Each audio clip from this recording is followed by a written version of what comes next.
My name is Ibrahim. I was raised atheist.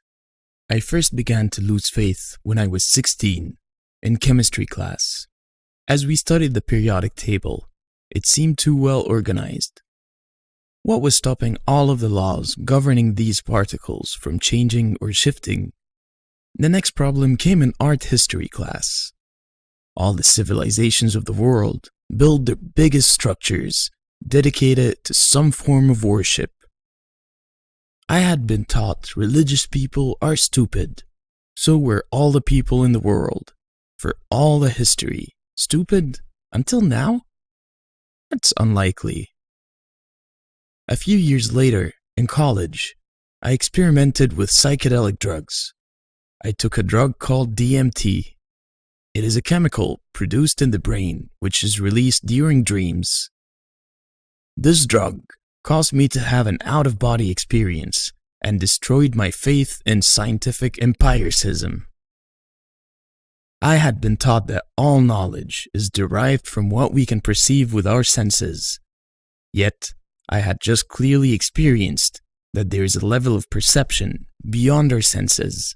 Scientific claims about knowing the truth seemed empty to me after that. I also tried LSD.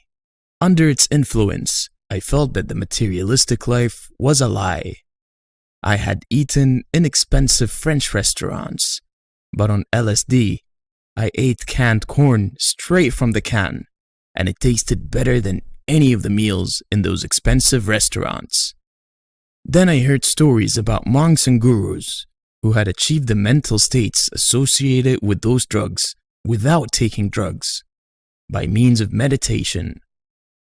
I considered becoming a Buddhist monk to try to pursue this feeling of enlightenment without drugs.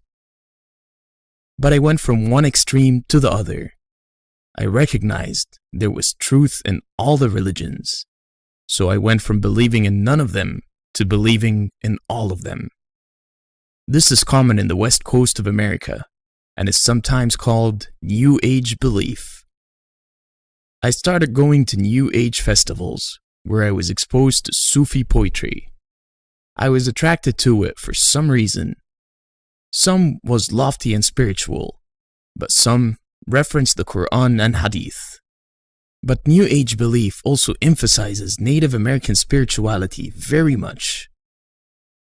I read about the plant which is the source of DMT. It has been used for thousands of years by tribes in South America.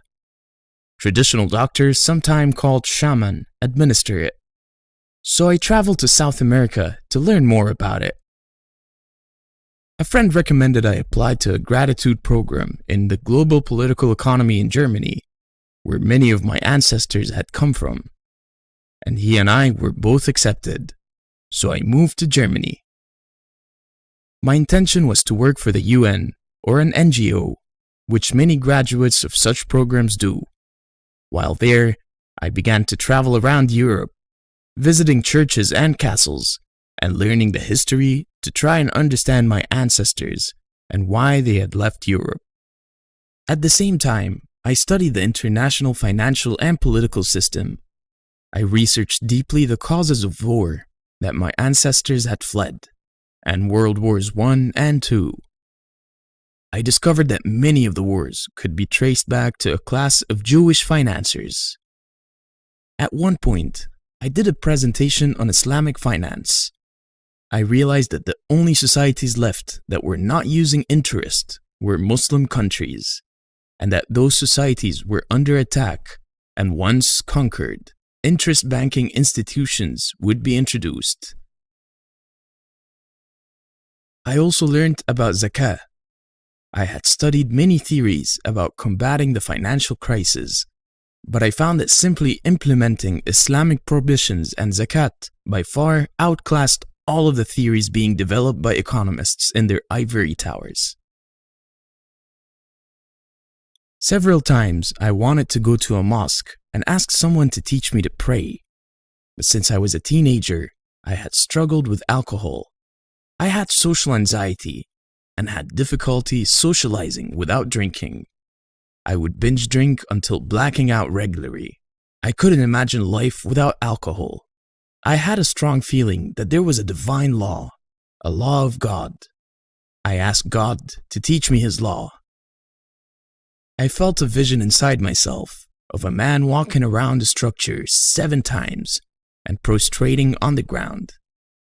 After all this, I was able to stop drinking and smoking. I felt, though, that I needed something to replace the drugs. I traveled back to Germany to finish my degree. My flight was on the 21st day of Ramadan. I made a resolve in myself to find a mosque, and as the sun rose, I resolved to fast.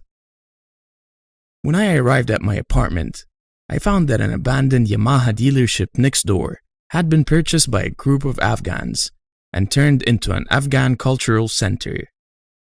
I went to it, thinking that they would know for sure where I could find a mosque. To my surprise, they had a musla inside. I told them I wanted to become a Muslim. I said the Shahada in front of the Jama'ah, made wudu, and broke my fast with them for the last 9 days of Ramadan. Iftar was exactly what I had always felt Christmas and Thanksgiving should have been. I could sense there was barakah in eating with a large group. I hope the story is beneficial. It was beneficial for me to write it. جزاكم الله كل خير.